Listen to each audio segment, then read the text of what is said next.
하나님을 잘 모르거나 하나님을 믿지 않고 곧 성경 말씀을 하나님의 말씀으로 믿지 않고 받아들이지 않으면 어떤 현상이 있냐면 엉뚱한 생각을 합니다. 이상한 생각, 잘못된 생각들을 하게 되죠. 그것이 쌓이면 가치관이 됩니다. 어떤 가치관, 세계관 뭐 이런 용어를 쓰는데요.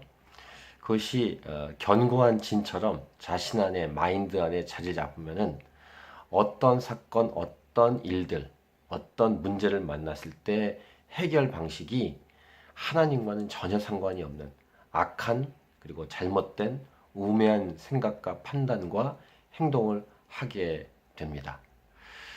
그래서 기초라고 할까요? 하나님 말씀에 근거한 하나님의 뜻에 근거한 세계관, 가치관이 잘 자리 잡히는 게 아주 중요합니다.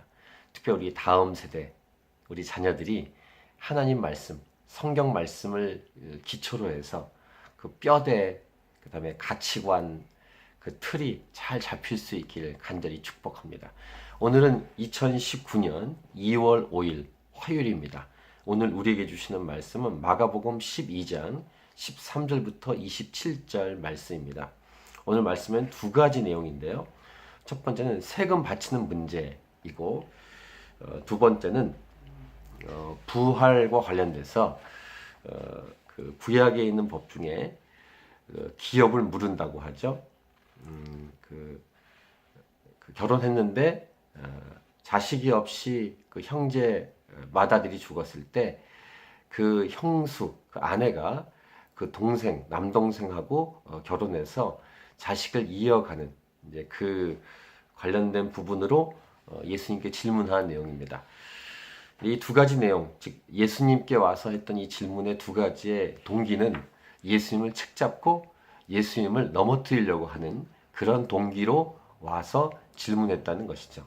그러니까 그 예수님께 온 동기 자체가 이미 잘못되어 있는 이제 그런 사람들의 모습인데, 첫 번째 바리새인과 헤롯 당이 와서 세금 바친 얘기를 합니다. 그 유명한 얘기를 하죠.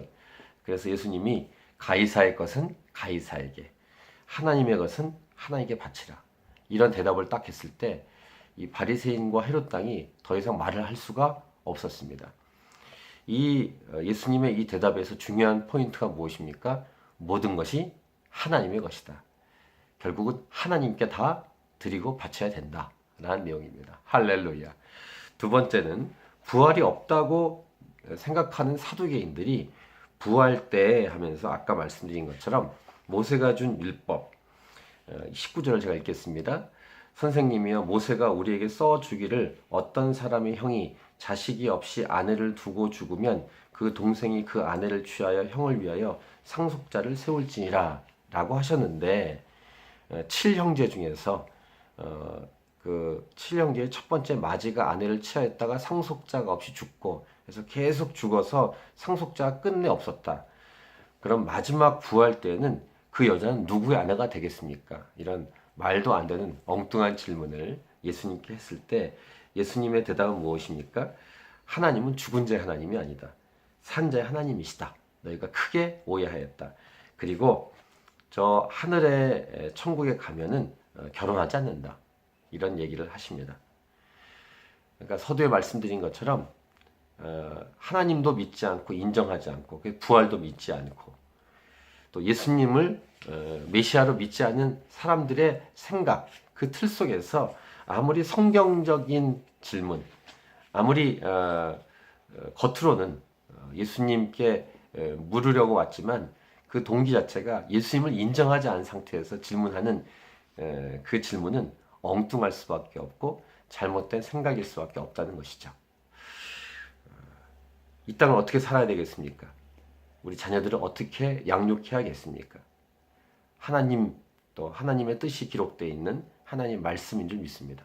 하나님 말씀으로 우리 생각이 틀을 잡고 우리의 가치관이, 세계관이 올바른 가치관, 올바른 세계관에 의해서 어떤 사건, 어떤 문제를 만났을 때도 하나님의 마음을 따라, 하나님의 뜻을 따라 해결하고 생각해낼 수 있는 그러한 거룩한 사람들로 우리 다음 세대 자녀들이 세워져 갈 수 있기를 또 저와 여러분도 나이가 많이 먹었다고 늦었다 이렇게 생각하지 말고 지금부터 하나님 말씀에 집중해서 온전한 생각, 바른 생각을 할 수 있는, 그래서 하나님이 원하시는 대로 말하고 행동할 수 있는 그런 저와 여러분이 될 수 있기를 축복합니다.